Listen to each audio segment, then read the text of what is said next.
Well, hello, everybody. It's Friday already. I'm John O'Loughlin. Welcome to McDuff Lives, and welcome to our Friday live chat with Marcia Keith. Hey, Good Marcia. morning, everyone. Good morning, John.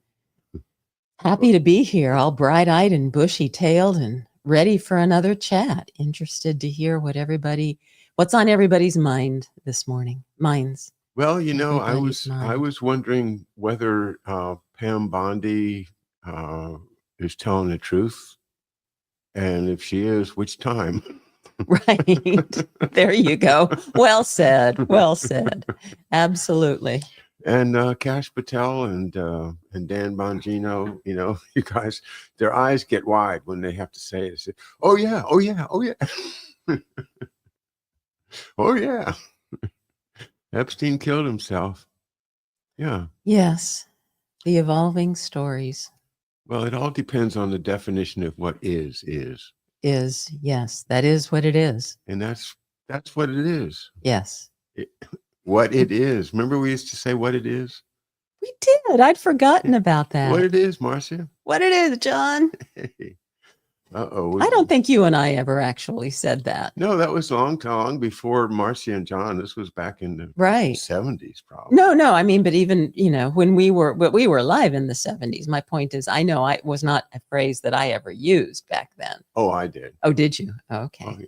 Well, that's because when I worked as a waiter Uh-huh. at the Williamsburg Lodge, Right. After college, I was a waiter, and I was the only white guy on the waiting staff, and so I just kind of started, really being hanging around with the staff. I mean, what did you do between lunch and dinner? If it was no point in going home, you just hung out and chatted. Sure. Went to see the bartender about maybe getting a pitcher of beer to pass the time. Yes. Yeah, and so anyway, what it is. What it is. What it shall be. Oh, well. The answer is what it shall be. Remember? What it shall be. Yeah, I say what it is, and you say what it shall be. No, I never heard that. Oh, yeah, that's the hippest answer you can come up with. Well, see, that was the thing. I guess I wasn't hip. Well, you were young. Well, not that much younger than you, and I was very sheltered. Yeah. Of course, you were too, kind of. I'm talking about the 74, 75. Okay. You're still. Well, I was still in high school. Yeah. You were in college by then. Nothing. Yeah. So you don't know the answer? No, actually 74, 75. I was in college by then too. You don't know whether Pam Bondi has the Epstein client list or not then? No, I don't know. No. And Pam has not shared that information with me. And you know why? No, why? Because I don't know her. All right. Well, yeah. So all I can do is read about it. But remember when it was was it earlier in the winter when she came out with these folders and saying, "Look, we got." We got all the lists, and it's the all list is sitting on my desk. And the next day, you open it up, and it's all blacked out. It's all censored. It's all redacted, or it's all just documents that have already been released to the public. Yeah. No, it's I don't know if you could call this a bait and switch or sleight of hand or whatever metaphor one wants to apply to this latest narrative. Well, I guess I'm contributing to what I think is really the problem, and that is that they're using this to cover up all the other stuff that's going on in the world. Oh, it's a distraction? A huge distraction, yeah. Well, what stuff are they covering up? Let's talk about that. Well, like Israel building a refugee camp. Yeah, concentration camp where everybody in Gaza is going to have to go if they want to not get shot. Right. And if they don't want to get blown up. Then, right. And then once they get them in there, then they're going to ship them out somewhere. Absolutely. And then the world will just throng to the hotels that are, on that beautiful beach Mm-hmm. in Gaza, and our memory, it'll all go down the memory hole. Right. Because was there once some Palestinians living here? Isn't that interesting? There used to be American Indians in the Washington D.C. area too. I mean, actually, there still are, which is another story. But But not in the numbers that there were back then. yeah, yeah, it's kind of the same thing. Mm-hmm. It's very much the same thing. And so, but see that they just want to say, well, you guys did it, so we can do it. Americans, you guys wiped out the Indians and everything. Sure. So, but the idea that they can get away with this, it's just, I don't even want to think. I mean, it makes me, it makes my brain hurt. Right. But, think of all the other things that they have been getting away with. I mean, you've been talking about it, the magic bullet. Yeah. I mean, what's going on today is every bit as ridiculous, almost, as the notion of the magic bullet, the coup that you have been highlighting again, and that we can't forget, because, I'm the same way. That makes my head hurt, that one bullet could do all of those things. Yeah. And I posted yesterday on my X a exposition of the whole thing by Dr. Cyril Wecht, who is, he's passed away now, but he was the man for forensic pathology, during his time, and his the way that he showed it. He would get two volunteers and have one sit in front, you be the governor, and then one sit in the back, you be the president. And then he would just show how the bullet had to go here, and then it had to make a left turn and come back over here, unexplained. There's no reason why that bullet made a left turn in the middle of the air to go back that way, and then went through some more flesh and ended up making another change. And then it somehow ends up in the governor's thigh. And then magically, it's lying on the gurney next to the governor. Falls out. And it's in pristine condition. Yeah. And so, and I've a couple of hours on Grok the other morning trying to get it to commit to admit that was an unbelievable story. Right. And I did get Grok to admit that, the single bullet theory is, we likely don't have enough evidence to say that it's true. Something like that. I see. Well, I think that Grok is very, very diplomatic. Yes, it is. Yeah. Yeah. I enjoy, because it's part of my personality to want to get into something like that, with people. Mm-hmm. But I also find that it's not good for me, because I get into a state of mind in which it's more important to be clever than it is to find the truth. Oh. Yeah. Okay. I mean, I can see myself doing that in the past. Yeah. Yeah, but I think being clever is a way to get to the truth. Hopefully, as long as people don't get too badly offended, Well, Grok's not going to. Who cares if Grok gets offended? There you go. That's right. I think you've just nailed it, because I have what I was told, 20 some years ago. John, you have a smart Irish mouth. Mm-hmm. And keeping it shut was a new idea to me, but it's a better way to learn. Well, it depends. It depends on the situation. I know that when you and I were dating, I think you learned early on to keep it shut, but I think when you're talking to Grok, it's okay. Yeah, okay. So I did. I had fun. Mm-hmm. Yeah. Yeah. Fun. I wish that I had companions around here, like you used to when you're growing up. If you wanted to play with some other kid, you go knock on the door and say, is Jimmy at home, or can he come out to play, whatever. Mm-hmm. And even during my whole working life and everything, with all my bands and the music I was involved in, I could always go and visit somebody. One of my best friends was Richie, who lived over in the Brentwood area of DC. And I would go and visit him on Saturdays, and we'd just play tunes together for 3 or 4 hours. Just, Mm-hmm. just And exchange ideas? no, just playing Just tunes. playing Yeah, tunes. yeah. Okay. Oh, we were complete tune heads back then. We'd get books of Irish tunes or American fiddle tunes and stuff like that, and just read through them, or then of course memorize them. Anyway, that was then, and now I love living here on the island, but I don't have anybody that I can just go and hang out with and say, let's just chat, or Yeah. much less play tunes. So that's different. So now I do find a lot of my entertainment in doing things like playing chess online. I play chess on a line really badly. I only play 10-minute games because I'm not willing to pay the $5 a month to have longer games. So I always put myself under all this pressure, and it's not a successful chess career. Let's put it that way.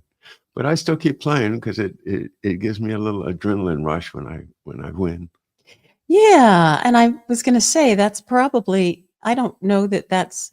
I guess it depends on how you define successful. If successful means getting better and winning and moving up in the rankings. Oh yeah. But no, successful is having some fun, amusing yourself, and getting the occasional adrenaline rush, and passing the time, being able to, you spend so much time reading about, learning about, researching, and pondering some really ugly sides of human nature. Yeah. Yeah. And some evil that has been done, a lot of evil that has been done in American history and world history, Mm-hmm. and is still going on. And you're connecting the dots. Of course you need that escape. You can't spend your whole life exposing yourself to these horrors that have gone on and been allowed to go on. That's the thing, going back to the magic bullet. This, oh yeah, it was just the one bullet and everybody's going to buy that, and now we're going to move on.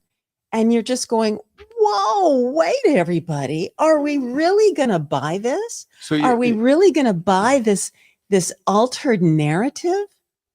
So no, you need that escape. I asked Grok, pretty much that question. Why do you maintain that it was a single shooter, a lone shooter? And institutional, I don't know, I remember how Grok put it, but just the fact that the institutions have said it, Mm-hmm. like Ipse Dixit, he himself said it, right. So therefore it's true. Right.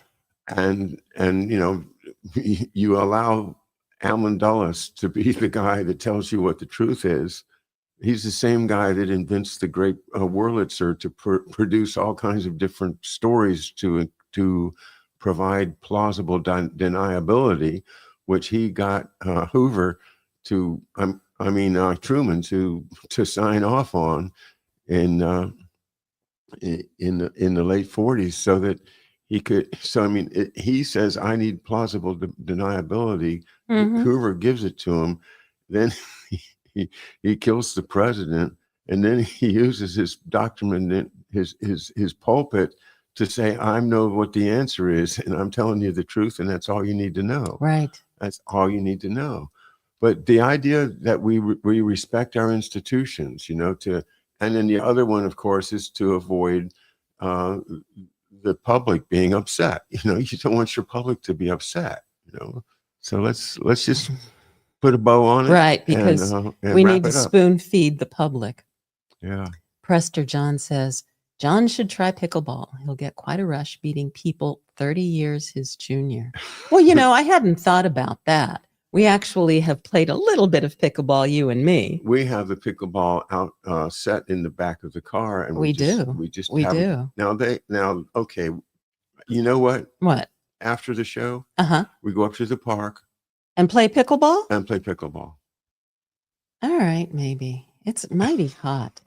It is mighty hot. If you don't do it, if you never do it, you never do it. Yeah, I know, but we should do it early in the morning. But you you're- know the problem with that. You're right, though. I mean, I need to move and pickleball, and then you get to know people too.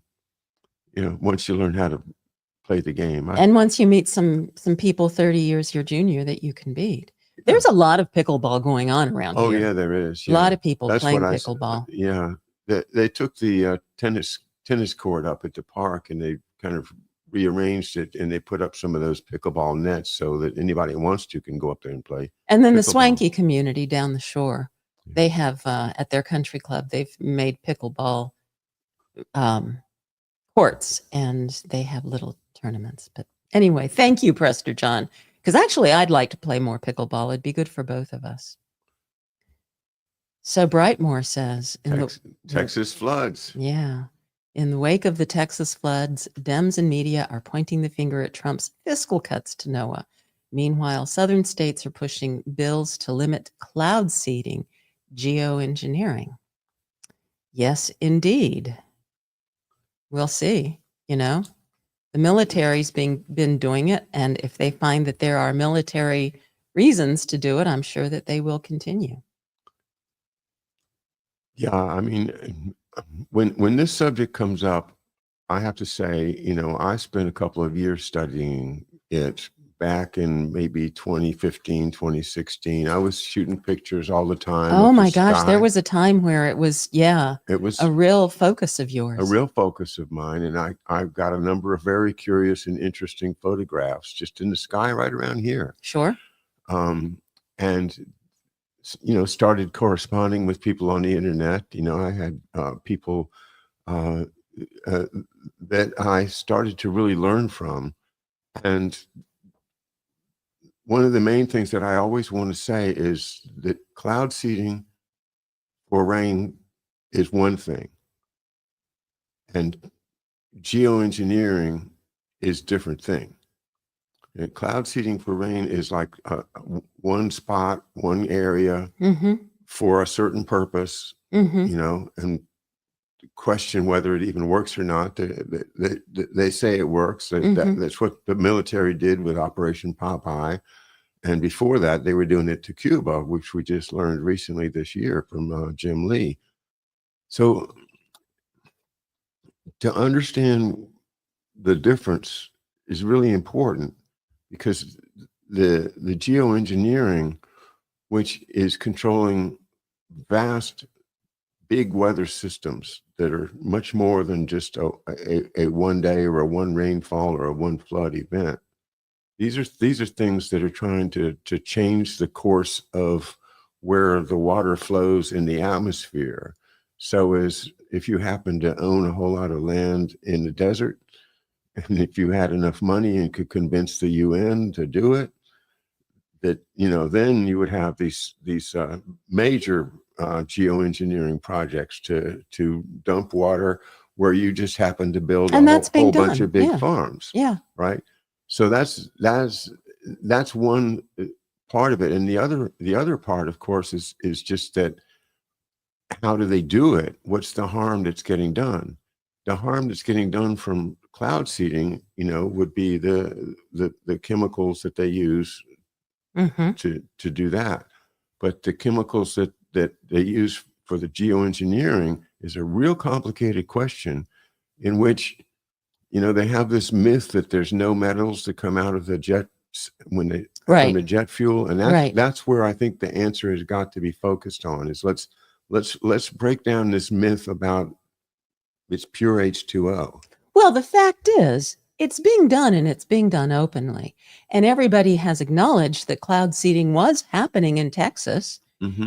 What, like 100 miles away from where the bad flooding was? Oh, I'm not saying it's not happening. Right. So, well, no, I know you're not saying that, but What I'm saying is that the authorities, the people in charge, the scientists, all are acknowledging that it's going on, but they are very quick to say, but it was 100 miles away. Well, you know what? You're going to mess with the atmosphere. The atmosphere is all connected.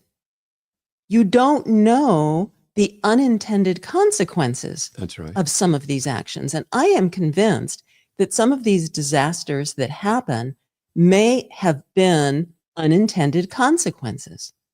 I'm not saying that's what happened in Texas, but nobody is saying, as far as I've seen, that it is clear that it didn't happen in Texas.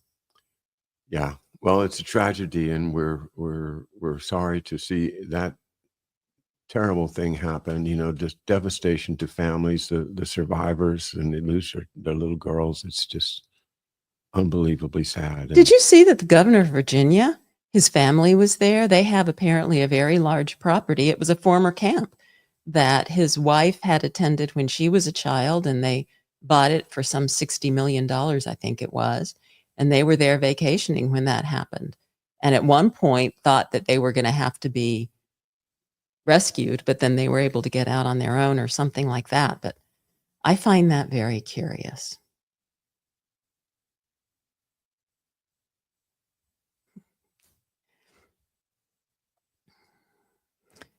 So, can Americans trust Trump to release new pertinent JFK files in light of the cover-up of the Epstein files? I think you have to decide how much faith you're going to have in Donald Trump. A lot of MAGA people are in 100%. Doesn't matter that he lets you down on this or that or something else, or breaks a promise even. It doesn't matter, because behind the scenes, he knows a whole lot more than we know. And so we have to give him the benefit of the doubt of saying, you know what, there probably is a really good reason why he hasn't released this or that, the JFK or the RFK or the Epstein files. We don't know what the reason is, but he's the man that we have put in this office, and we have to have faith in him. And the things that are going on right now that are so evident in the news, I think can very easily be seen as attacks upon that faith by some other party that's saying, let's get the news to bird dog Pam Bondi until we have enough to make the whole thing look like hypocrisy, and then keep slamming it into the American people so that we can win the next the congressional elections in a year. It looks, in other words, like the media is still controlled, and it's an ongoing battle for the hearts and minds of the people who, so far have stood by President Trump. So, how deep is your faith? How easily are you disillusioned? Right. And therefore, what do you think? What do I think? Mm-hmm. You want my opinion? Yeah. Well, let's see. I haven't had a consultation in a while. I think I'm at $4.50 an hour. How do you want to pay for this? It's actually 500. Oh, that old line. 500 an hour now. I just can't afford to do it cheaper. Brightmore says OpenAI's Sam Altman announced that he will release an AI-driven browser to rival Google. Okay. I remember there was an issue of whether OpenAI was really going to be open, and that's a huge issue. If all the AI programs are controlled by Palantir, then I don't think I'll ever trust AI. But if somebody can put up an AI program, just a bare bones, here's how it works thing, and somehow get all the data dumped into that as an open source AI, then I think it would be, well, I think it would be a big threat to the powers that be. I don't think they're going to let it happen. Yeah. Oh, Prester, thank you for this, because I don't want to be the one to say it all the time. I am often the one to say it. Trump is a sexual predator, along with being tied to Epstein, but his followers somehow believed he was going to war with kitty rings. Thank you. The fact is, the man is a sexual predator. Does that mean he's wrong about everything? Does that mean that he lies about everything? What exactly that means, I don't know. But that's why the whole Epstein thing, for me, Trump has zero credibility, because he's demonstrated that he's a sexual predator, and many women have as well. So, if you set aside, I think I have to set aside Barack Obama and Jimmy Carter. But are there any other presidents that are not sexual predators? I don't think, well, George W. W? Bush. Oh, yeah. Well, he's Yeah. too dumb to be a sexual Right. predator. Yeah. Right. But that, I mean, Yes, I mean, agree. I agree. And what, this is, our friend Wes from Myrtle Beach Yep. visited us a month or two ago, and we really enjoyed his visit. His petunias are still blooming, by the way. Thank you, Wes, for those. Beautiful purple petunias. But he raised the point, of Bobby and John Kennedy were running around after women, all the time. What allowed them to have that state of mind that they could do that and still be the president or run for president? All right, I'll tell you the difference, because one is voluntary and one is involuntary participation. Oh, okay. Between them and right. I mean, I am not aware of any instances where any of the Kennedys forced sexual activity or sexual moves on women or were ever accused of that. Now, in the 60s, what is appropriate behavior is very different from what it is now. But we know for a fact that Trump has been accused and admitted to unwanted sexual advances. Okay. Yeah. All right. The two are different in that way. Yes. But I think they're similar in the sense that they have a sense of entitlement that comes from being rich and from being, a mover and shaker. Of course. And that was where I was going. But you're right. Brightmore says, people talk about Epstein files, but ignore the sealed documents in Epstein cases, one of which implicated Trump for assaulting a young girl. Oh. Interesting. Yeah, it's a shame. This is why we have to undo the coup. Right. Because look at these slimy characters that they put into office. Clearly there's plenty of blackmail material on Donald Trump that hasn't surfaced yet. It doesn't make any sense that there's not any. Right. So he is under control, at least, and that was J. Edgar Hoover's thing too, was to keep everybody under control with sexual blackmail. Exactly. So this idea of using sexual blackmail to control the government of the United States has been going on a long time. Yeah. Yes. Again, but I do have to say, it's one thing to sneak somebody up the back stairs, sneak a woman up the back stairs who knows where she's going and why she's going there. Yeah. And it's another to grab a woman's privates when for a split second you're in a room alone with her, when she has no idea that's about to happen. And God knows if you'll do that, what else will you do? But okay. No, I thank you for making that clear. I think it needs to be made clear.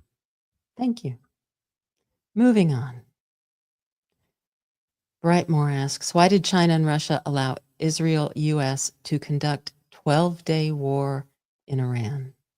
Good question. Because they couldn't stop it. I don't see how they could stop it. Threatened to retaliate? Huh. I don't think threats work. Okay. I'm just glad that they didn't try to stop it. Yeah. Because that would have led to, I mean, I remember when it happened, when we got involved, when we went over there and bombed, it was a Saturday night, I think it was. And I remember thinking, oh my God, is this the beginning of something horrible? And thank God it wasn't. Yeah. There's so much behind the scenes that we don't know. I saw a report that the bombs that hit, what was it, Abu Dhabi, right? Or what? No, Qatar. The bombs that came from Iran, the retaliation, they all went to hit buildings that were already scheduled for demolition. Oh my gosh, I hadn't heard that. Yeah, this is the kind of maneuvering behind the scenes that we don't know. So we end up, it's like we're watching a tennis match, right? We go, oh, boom, boom, boom. But the real game is not going on on the tennis court. It's going on in the general headquarters where the deals are being made. Yeah. Yeah. Well, welcome, Paula. Paula DeBoer says, all political figures are selected. Yeah. And that's very, very true. They're not elected. They are selected. Yeah. Yes, that's been going on. And again, that's where I think that we can draw a line at the JFK, because regardless of what went on behind the scenes, it was not a overall collusion of it was a genuine win, although the mafia money was involved. And I think it's interesting. I've mentioned Jim Manning and his program, Patriotism Unhinged, and the book that I have from him. And he's starting to get a lot of views. But what he was saying about, oh my gosh, what was I talking about? Sorry. And I was reading the chat. So. Oh, you were reading the chat. Yes. But we were talking about back politicians being selected versus elected. Yeah. Yeah. And the mafia. But anyway, we'll get back to it. So sorry, I probably distracted you why won't this allow me to put it back? There we go. Anyway, you guys, check out Jim Manning's show. Right. It's called Patriotism Unhinged, and really fits in with all the work that we've been doing, like especially this book here, The Crime of Patriots by Jonathan Quitney, talking about these people that think they're being patriotic by running dope deals. It's incredible. Yeah. But it's the same story that my dad lived through, as long as he did. Yeah.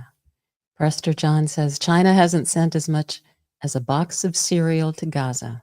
So much for that multipolar world horse crap. Yep. Yeah. How we can allow people to suffer the way they do in Gaza, in Sudan. Oh my God.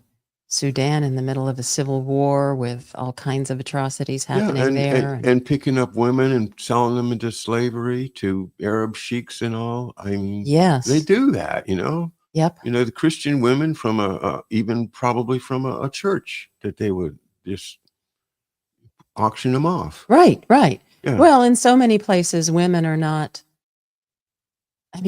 so abused. And women are not valued. They're not seen as human beings. They're seen as sexual objects who are there to provide sex, cook for, and procreate. That's it.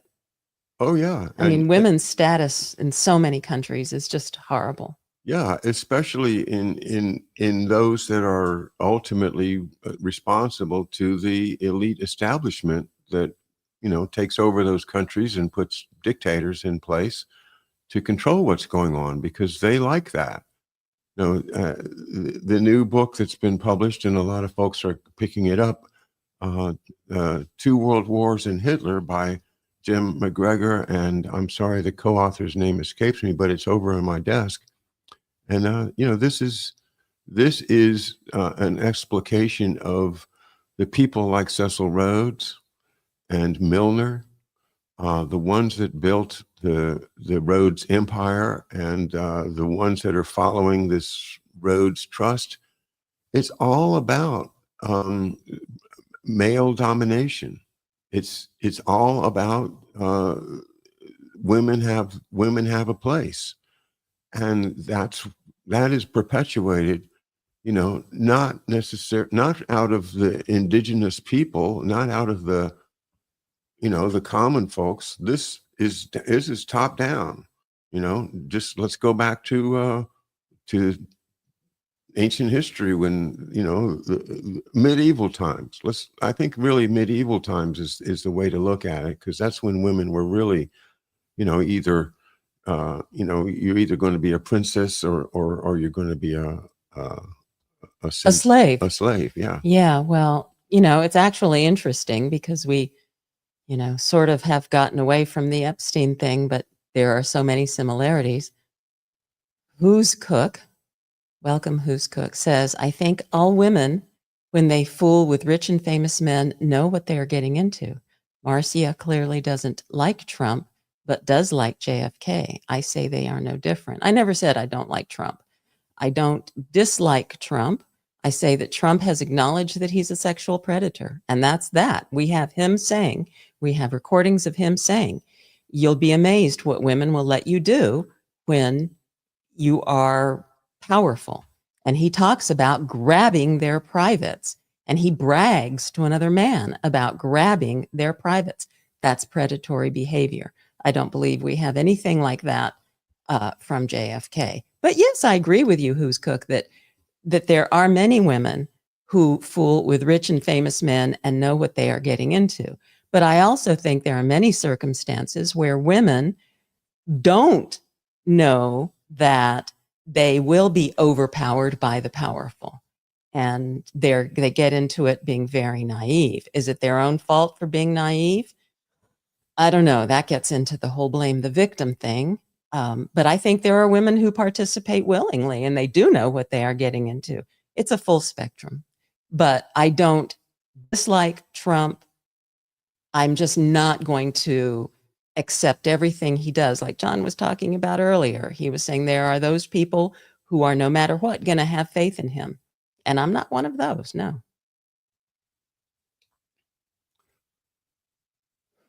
I think I'm going to remain silent on that. Okay, I was going to move on. I have to say, I am not. I'm not fully on board with everything that you say there. You and I have talked about this a lot. Yeah. Okay. Yeah. All right. Corky reminds us that Cutter is pronounced gutter, and also says hola, Corky. Hey, Corky. Yeah, there's that. That's one that's always very hard for me to. Yeah, because, you know, what he says is they let you do it. So if they let you do it, it's just like Marilyn Monroe getting in bed with JFK. You're going to go back? Well, sorry. Okay. Never mind. No. You're right. You're right. You're right.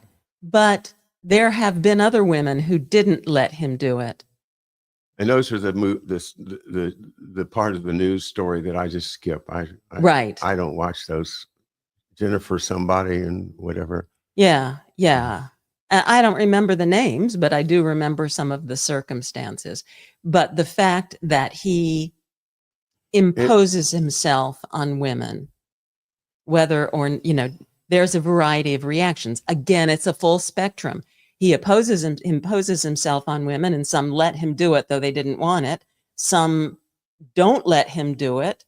some let him do it because they do want it. So, all the different reactions are valid.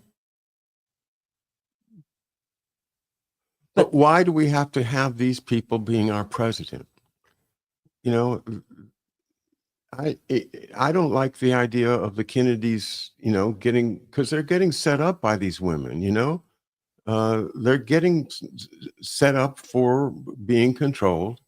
Why does Sam Giancana send Marilyn Monroe to mess with John F. Kennedy? For the same reason that the Boko Haram kidnaps schoolgirls, because then they can recruit participants in their scheme by bribing them with women. Mm-hmm. Yep. Because women are sex objects. Yep, that's right. So that's why I say, I don't like the idea of a president allowing himself to be used that way. I understand. And you yourself mentioned that throughout history, women have been have had a status that is below men. Yes. And therefore can be manipulated, abused, and used. Yeah. And we're hopefully, I hope the tide is turning, but if you look around the world, as we said, closer to the top of the show, women are still being abused all around the world in terms of cultural situations that are part of the colonial empires that are imposed upon these people by the big money that sits in the city of London and Wall Street. That's the way I see it. Yes. Well, I might as well. Brightmore says that Whitney Webb claims that Ghislaine Maxwell am I saying that right? Ghislaine, I've heard. Okay. I don't know. Was sent to America as an extension of Robert Maxwell's network. Supposedly, Robert wanted her to date, marry a Kennedy. I can't imagine which Kennedy that would be. That she Any would of them.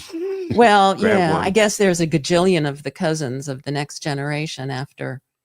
The Maxwell network is so interesting, and I do believe that story makes sense to me. Yes, it does. Yeah. Thanks. And I like to watch Whitney Webb. I don't follow her very closely, but she's on my Twitter. So, but that's a good catch. Thank you.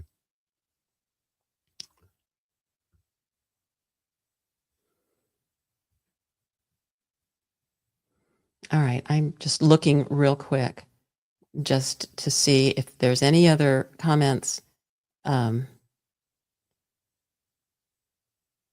this subject. And I think that we're going to move on.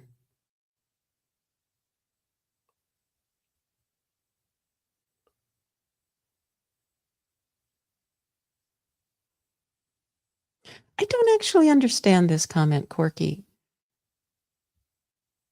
Again, what is unhealthy models of human development will misapply age-appropriate regimes' behaviors. And then he goes on to say, Ghislaine. That makes more sense. Yeah. Okay.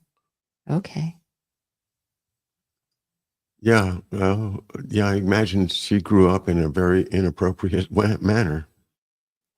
Ghislaine. Yeah. I don't know. I don't know that world at all. I'm going to post this one just because I like it from Samuel Johnson. Patriotism is the last refuge of a scoundrel. Okay. Okay. Samuel Johnson, the great wits of English history.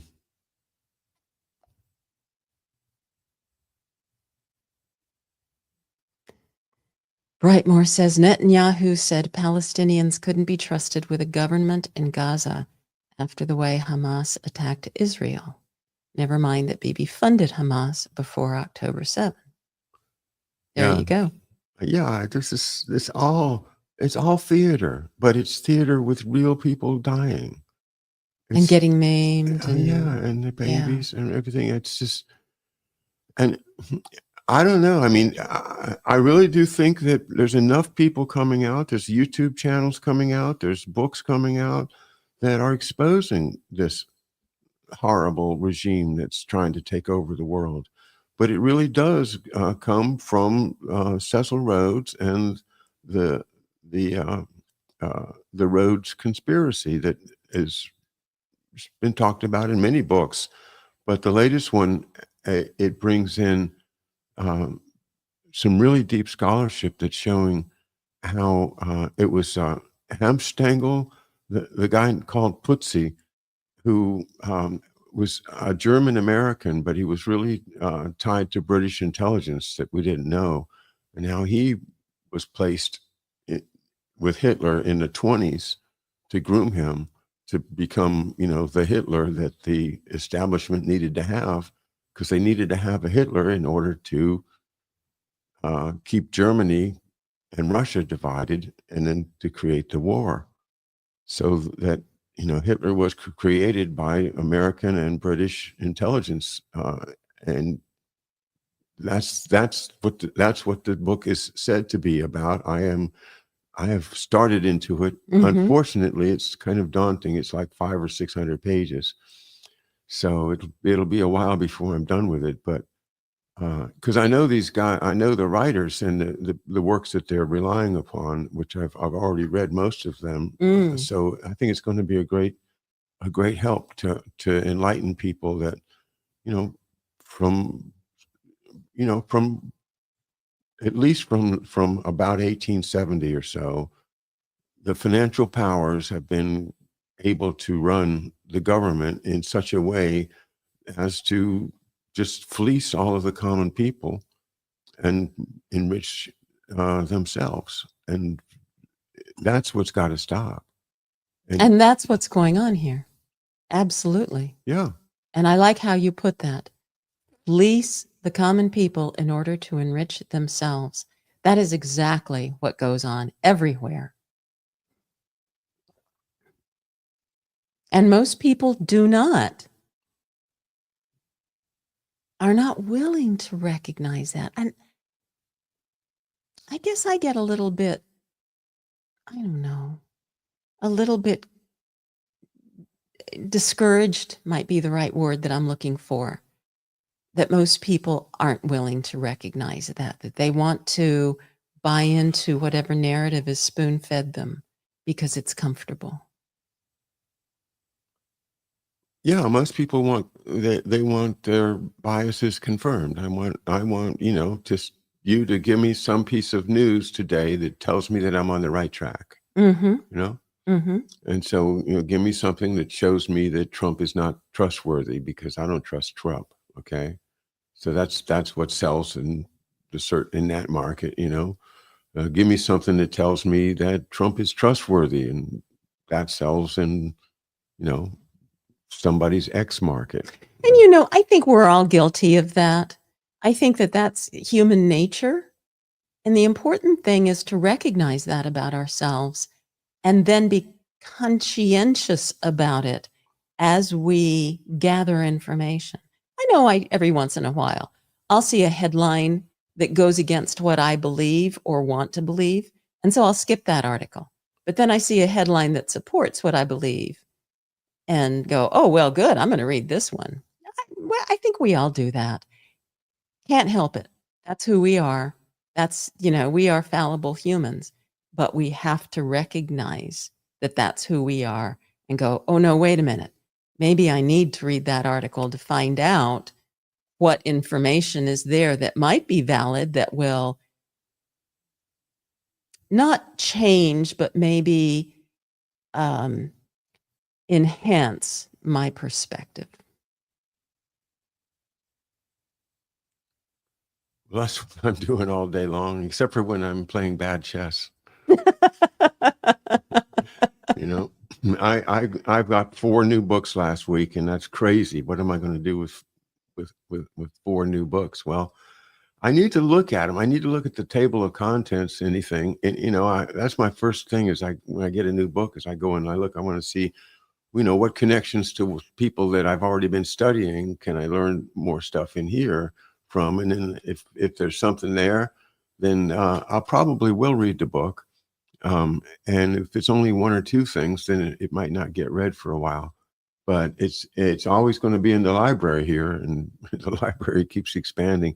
You know, you constantly amaze me, because there are times like the other day when we were having the discussion about Marbury versus Madison, you and I, Yeah. and you come in here and to your library and you pull out such relevant, interesting books, and you know where to find all of this information that you have consumed. And That's because we did the new kitchen. Yeah. oh, you had to Because rearrange the library. in order for us to do the kitchen, we had to kind of turn the library into a pantry. That's And right. get all the books off the shelf, which were not in any order whatsoever. So in rebuilding the shelves back with books, I've been able to put them in categories that I can actually remember where to find this book. It's a miracle. It's like, But all just the fact that you remember all of this information and what book it's in, and you know, even if you don't know exactly where it is, you're able to pull out a book or two and get to it. I admire that about you, about all this information and all these books there, and in the next room that we call the library is all information that's up there in that head of yours. Well, what I see right now is the fact that over history, there's only been two systems that have controlled large masses of people. One of them is the top-down system with the emperor or the king that owns everything and can send you to war, or you know, the all-powerful God-appointed king. That civilization can last a long time. And what the other one is the capitalist civilization, which is what we're dealing with now, and that is that all decisions are about money. All decisions that are made are about, you know, what's good for me. And you know, if you are the prime minister of Great Britain, it's what's good for me and my people, you know, that voted for me. And if you're Trump, it's what's good for my people. And if you're Biden, it's what's good for my people. And this is the way capitalism governs. And it has nothing to do with human rights. And then that's the first thing that John F. Kennedy said when he was inaugurated. He said that we are going to continue to fight for human rights here and around the world.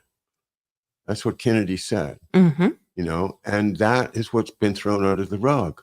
That's why we're allowing these things to happen in Gaza. Right. You know, that's why we have allowed the biological warfare to go on unspoken. That's why we allow our presidents to be puppets, because we've allowed the financial system to govern all the decisions that have to do with the future and human life, and you know, biology itself now, as we see them taking over Yes. genetics. And Prester John says corporations and wealthy individuals are today's kings. that's it. Biden's people are Wall Street and Trump's people are Wall Street. That's right. And Brightmore, what's good for General Motors is good for the country. Yeah, and the business of America is business. Calvin Coolidge. Yes. But and that's been really the terrible tragedy of our Constitution and our Declaration of Independence and our Bill of Rights, is that all of these papers are there. It all says so right there. And all I can say is, look, just follow the rules. You know, follow the instructions.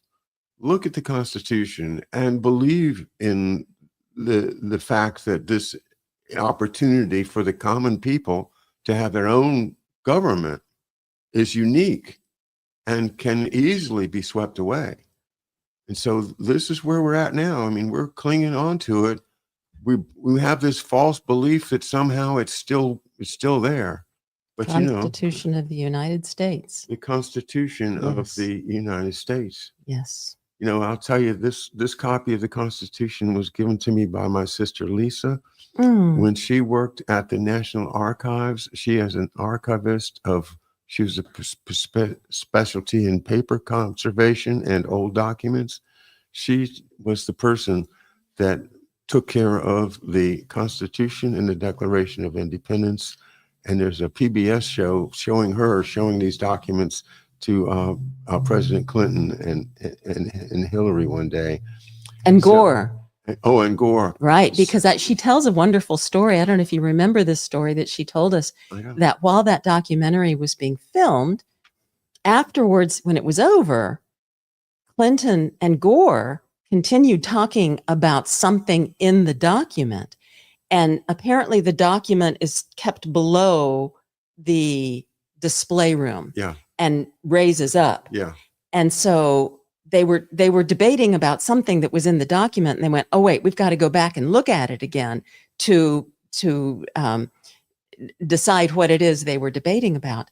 And so they go back into the room, and there's this big open hole in the floor because it's already been lowered down. And they yell down at her, "Can you bring that back up again?" And so she did. And they looked at it and resolved whatever it was they were debating. I love that story for some reason. I mean, what a wonderful brush with history. I mean, I just admire that she is Yeah. so brilliant about that kind of stuff and has had that connection to those important documents. And I know my dad is very proud of her. Yes. Can you Yes. imagine that, that his, if people that wanted to get him out of the way, and realize that his daughter has taken that position at the archives and, preserve, protect, and defend. That's what he was all about. That's right. Well, and that his son is doing so much too, to continue his legacy and tell his story. And everybody else is too. I mean, I'm just so proud of the community of Ospreys and the people that follow us here at the show. And it's just terrific. My all of my journey now with my health, it's all got so much support from people around the country and the world that want me to be healthy, want me to keep going, and I am. And I feel, it's that the wind beneath your wings that keeps you going. And so I'm very thankful to. And he's talking about you guys out there. To You you, guys yeah. really are the wind beneath his wings and our wings. This work is so important, and your support of it is so important, and your comments are so important. And I'm, every week I'm always sorry we can't get to every one of them, but I'm looking at the clock, and we are getting close to that noon hour. Yeah, I don't want to ignore Prester John's comment, although we're just about out of time. That's an argument that can be made. However, I don't care what it was designed for by the people that designed it. We have it now. Let's use it. Yeah. It's our power. Yeah. It says right at the top, it says we the people. Okay. It doesn't say we the elites behind the scene. Okay. So this is our document. This is our show. It doesn't belong to a king, and it doesn't belong to the banks. And that is the challenge that we face today. Indeed. All right. Have a great weekend, everybody. Thank you for being here. Thank you, Marcia. Thanks, everybody. We'll see you Monday morning with another edition of Undo the Coup, Part 4. Bye now.